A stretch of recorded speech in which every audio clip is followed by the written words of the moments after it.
Alam nyo ba, kaibigan, bawat araw, ang inyong bato ay nagsasala ng halos 0.5 galon ng dugo para itong water purifier na walang pahinga kahit natutulog kayo. At kapag napagod ang filter na, yan, naku, dito nagsisimula ang lutang na ulo, pamamaga ng paa, pagod na hindi matinag, at yung pagising sa madaling araw na parang may night shift ang pantog ninyo. Mas masakit pa, mahigit 7 milyong Pilipino ang may problema sa bato. Pero karamihan, hindi nila alam, hindi nila nararamdaman hanggang huli na. Kaya kung kayo po ay 45, 60, 70, or kahit lampas 80, hindi ito dapat baliwalain. Tahimik ang bato. Pero kapag nasaktan, malakas ang balik. Pero sandali, huwag muna kayong kabahan dahil may magandang balita si Dr. Antonio Reyes para sa inyo. Alam nyo ba na may 3 simpleng pampalasa o yung nasa kusina nyo lang na pwedeng tumulong magpagaan ng trabaho ng inyong bato at mag-flush ng toxin na matagal nang naiipon sa katawan? At ang mas nakakagulat, hindi ito mahaling gamot, hindi food supplement, kundi mga natural na biyayang matagal nang nasa harap natin. Pero teka muna, kaibigan, sa dulo ng video may isang ugali na mas mahalaga pa sa pampalasa. At kung hindi nyo gagawin yon, sayang ang lahat. Kaya pakiusap, huwag kayong bibitaw. At habang nanonood kayo, i-like nyo na rin po at mag-subscribe sa ating tahanan ng kalusugan. Buhay Malusog Senior PH para lagi kayong may karamay sa pag-aalaga ng inyong bato at buong katawan. Kaibigan, sa video natin ngayon, ipakikilala ko sa inyo ang 3 simpleng pampalasa na matagal nang nasa kusina nyo pero hindi nyo alam, makakatulong pala sila sa paglinis, pagprotekta at pagpapagaan ng trabaho ng inyong mga bato. Hindi ito haka-haka lamang. May kasamang modernong medical research na nagpapatunay kung paano nila nababawasan ang pamamaga, oxidative stress, at naibabalik ang lakas ng mga kidney cells. At tandaan niyo po, hindi sapat ang pampalasa lang. Sa dulo ng video, may ibabahagi akong isang ugali na mas mahalaga pa sa lahat. Isang simpleng hakbang na kapag ginawa nyo, mas lalakas ang epekto ng cinnamon, parsley, at cayenne pepper. Kaya pakiusap, huwag kayong aalis. Baka ito na ang tip na totoong magpapagaan sa inyong pakiramdam araw-araw. Spice 1, cinnamon. Kaibigan, ang unang pampalasa na tutulong sa ating mga bato ay ang Ceylon o Ceylon cinnamon. Marami sa atin ang iniisip na pampabango lang ito sa kape o pangdagdag tamis sa oatmeal. Pero ang totoo, ang cinnamon ay parang bodyguard ng ating mga bato. Tahimik, pero napakatapang sa pagprotekta ng mga filter ng katawan. Alam nyo ba na ang ating bato ay may milyon-milyong maliliit na filter na tinatawag na nephrons? Sila ang araw-araw na naglilinis ng dugo, nag-aalis ng lason, at nagbabalik ng malilinis na sustansya pabalik sa katawan. Pero kapag dumami ang toxin, inflammation, o mataas ang sugar sa dugo, mabilis silang napapagod at nasisira. Dito pumapasok ang cinnamon. Ang Ceylon cinnamon ay may mataas na antas ng antioxidants na lumalaban sa free radicals, mga pasaway na molecule na unti-unting sumisira sa kidney tissue. Ayon sa isang pag-aaral noong 2023 sa Frontiers in Pharmacology, nakita ng mga researcher na ang cinnamon ay nakapagpapababa ng oxidative stress sa kidney cells at nakakatulong sa pagpigil ng pamamaga. Ibig sabihin, nababawasan ang pressure sa ating mga nephrons at mas nakakapagtrabaho sila ng maayos. At para sa may diabetes o mataas ang blood sugar, napakahalaga ng cinnamon. Bakit?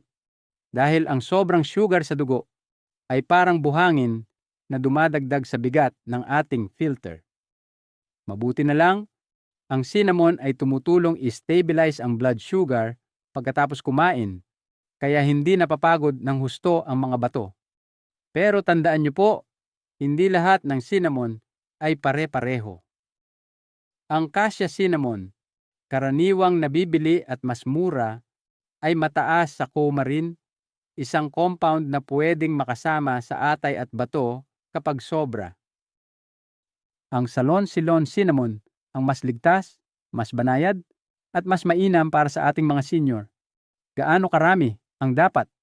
Isang 1/2 kutsarita hanggang 1 kutsarita sa isang araw ay sapat na. Pwede nyo itong ihalo sa kape, oatmeal, yogurt, smoothie, o kahit mainit na tubig.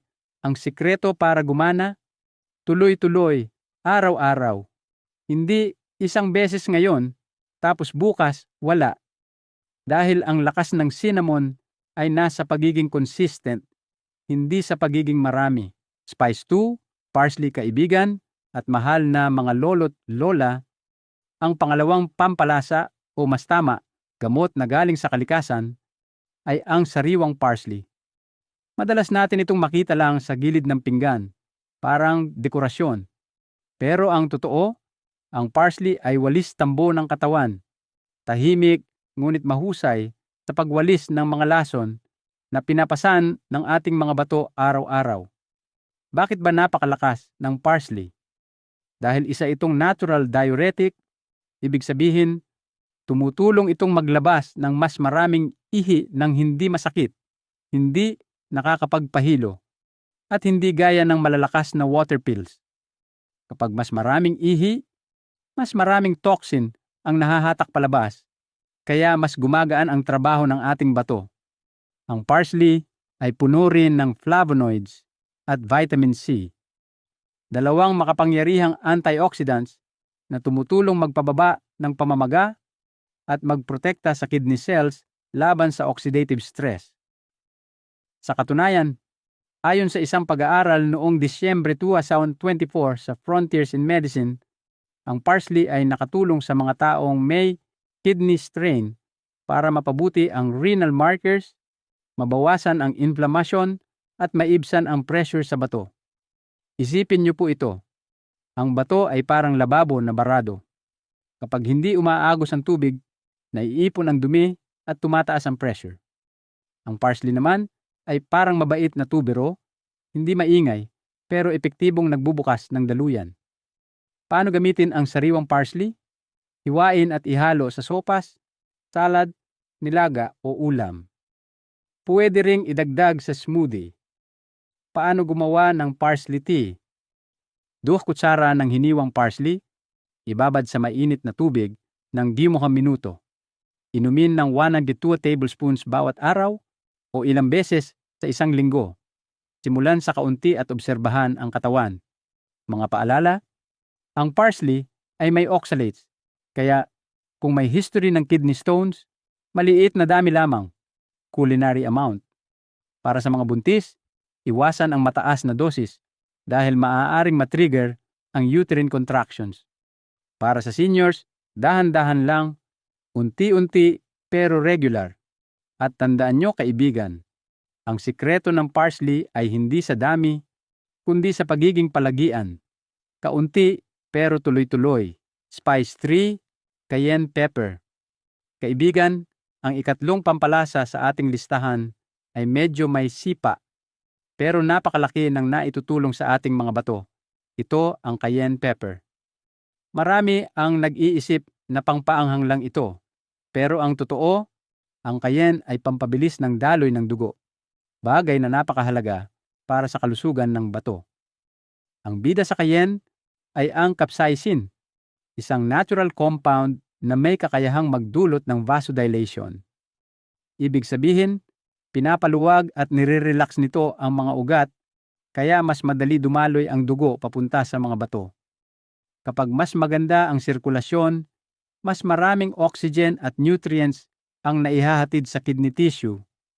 At kapag mas nourished ang bato, mas magaan at mas epektibo ang trabaho nila.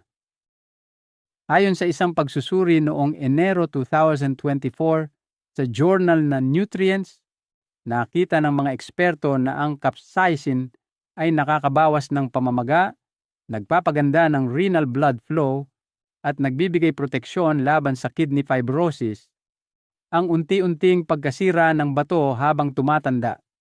Kung gusto niyong subukan, mag-umpisa lang sa isang maliit na kurot bawat araw. Kapag nasanay na ang dila at tiyan, pwedeng unti-unting itaas hanggang 1/4 teaspoon. Ihalo lang sa sabaw, nilaga o sinigang, itlog, ulam na may sarsa, o kahit sa warm water na may kaunting honey. Pero tandaan po, kaibigan, kung kayo ay may sensitive na tiyan, ulcer, GERD, o may chronic kidney disease, CKD, mas mabuting kumonsulta muna sa doktor bago gawing regular ang cayenne pepper. At isang mahalagang paalala, laging isabay sa pagkain para hindi sumakit ang tiyan. Kapag pinagsaman nyo ang cayenne sa cinnamon at parsley, mas humihigpit ang teamwork para palakasin ang daloy ng dugo, bawasan ang pamamaga, at tulungan ang mga bato na makapag-filter ng mas magaan. Tahimik na bayani. Tubig. Kaibigan, ngayon naman ay pag-usapan natin ang pinakatahimik pero pinakamahalagang bayani sa kalusugan ng ating mga bato, ang tubig. Dahil kahit gaano pa kalakas ang cinnamon, parsley, o cayenne pepper, kung kulang tayo sa tubig, hindi sila makakilos ng maayos. Parang may tatlong magagaling na manggagawa pero walang gamit para magtrabaho. Isipin niyo po ang inyong bato na parang washing machine. Gaano man kaganda ang makina, kung walang tubig, hindi ito makakapaglinis. Ganyan din ang bato.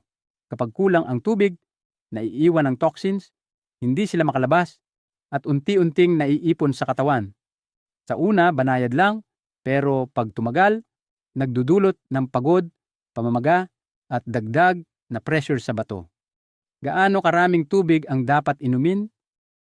Napakadali tandaan, kunin ang kalahati ng timbang news pounds, iyon ang ounces ng tubig na kailangan sa isang araw. Halimbawa, 160 lbs, mga 73 kilo, kailangan ng 1 ounces ng tubig, halos 2.3 litro. At tandaan, huwag iinumin ng isang bagsakan. Mas mainam ang paunti-unting pag-inom sa buong araw. Uminom ng isang baso 30 minuto bago kumain para maihanda ang bato. Kung gusto nyo ng mas masarap, pwede nyong lagyan ang tubig ng hiwa ng lemon, pipino, o mint para mas refreshing. Kapag tama ang hydration, kalahati ng trabaho ng bato ay gumagaan agad. 3 group pagkain na pasaway sa bato. Kaibigan, kahit gaano pa kahusay ang cinnamon, parsley, at cayenne pepper, mawawala ang bisa kung meron tayong mga pagkaing pasaway na araw-araw nagpapabigat sa ating mga bato. At heto ang tatlong pinakakaraniwan. Ang sobrang sodium, asin. Alam nyo ba, karamihan ng tao ay kumakain ng halos 3,400 mg ng sodium bawat araw, samantalang ang bato ay mas komportable sa mas mababa sa 2,300 mg. Pinakamataas ang asin sa canned soup, deli meats, pagkain sa labas. Kapag may pagkain na lagpas 400 mg sodium per serving, iwas-iwas na po. Ang sobra sa asin ay nagdudulot ng pamamaga at mataas na presyon sa bato. 2 mga pagkaing mataas sa oxalates, tulad ng spinach, almonds, beets, at ilang nuts. Healthy naman sila, pero kapag sobra, pwedeng magdulot ng kidney stones. Mas mainam na palitan ng romaine o arugula paminsan-minsan at bawasan ang malaking dakot ng almond sa isang upuan. 3 added sugar, soft drinks, pastries, matatamis. Akala natin pampasaya, pero sa bato, stress at inflammation ang dala. Mas mabuting piliin ang prutas tawa para sa tamis at uminom ng herbal tea or fruit-infused water imbis na matatamis na inumin. Sa pag-iwas sa tatlong pasaway na ito, binibigyan natin ang mga bato ng pahinga at pagkakataong gumana ng mas magaan kada araw. Lifestyle, banayad na paggalaw. Kaibigan, para mas maging epektibo ang cinnamon, parsley at cayenne pepper, kailangan ng katawan natin ang isang simpleng gawain. ang banayad na paggalaw araw-araw. Kapag matagal tayong nakaupo, bumabagal ang sirkulasyon ng dugo. At kapag mabagal ang daloy, mahirap makarating sa bato ang mga sustansya mula sa mga pampalasa. Hindi nyo kailangan ng mabibigat na ehersisyo. 10 hanggang 15 minuto lang bawat araw ay malaking tulong na. Pwede nyo pong gawin ang mga ito. Maglakad ng kaunti pagkatapos kumain para ma-stabilize ang blood sugar. Mag-stretch ng 3 sa 5 minuto bago matulog upang dumaloy ng maayos ang dugo habang nagpapahinga. Mag-set ng timer bawat 1 oras para tumayo at mag-unat kahit ilang segundo. At kung kaya pa, isang maikling morning walk habang may kasamang mainit na kape ay nakakapagpagising ng katawan, nagpapagaan ng pakiramdam, at nagpapabuti sa trabaho ng mga bato. Ang maliliit na galaw na inuulit araw-araw ay nagdadala ng malaking kabutihan sa kalusugan ng ating bato. Kinakasang resulta sa loob ng unang Kumandi Saks na linggo. Kaibigan, ano nga ba ang maaari niyong maramdaman kapag sinimulan niyo ng tuloy-tuloy ang cinnamon, parsley, cayenne, at tamang pag-inom ng tubig? Sa unang linggo, mapapansin niyo na mas klaro ang ihi at mas magaan ang pakiramdam. Para bang nabawasan ang bigat sa loob ng katawan. Sa ikalawa hanggang ikatlong linggo, unti-unting bumababa ang pamamaga at mas nagiging masigla at may energy ang katawan.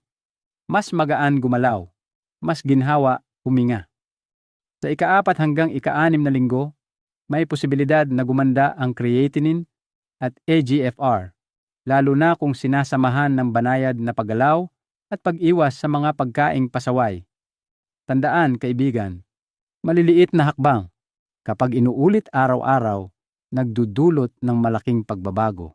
Paalalang medikal, kaibigan, ang mga payo at pampalasang ibinahagi natin ngayon ay pantulong lamang upang gumaan ang trabaho ng inyong mga bato. Hindi po nito pinapalitan ang mga gamot o anumang treatment na ibinigay ng inyong doktor. Kung kayo ay may sakit sa bato, alta presyon, diabetes, o umiinom ng maintenance na gamot, napakahalaga pa rin na magpatingin ng regular at sumunod sa payo ng inyong healthcare provider para manatiling ligtas at epektibo ang inyong pangangalaga. Kaibigan, tahimik na nagtatrabaho ang ating mga bato araw-araw. Hindi nagrereklamo, hindi humihingi ng pahinga. Kaya bago pa sila sumuko, tulungan na natin sila ngayon habang may panahon pa. Iwas dialysis, iwas hirap.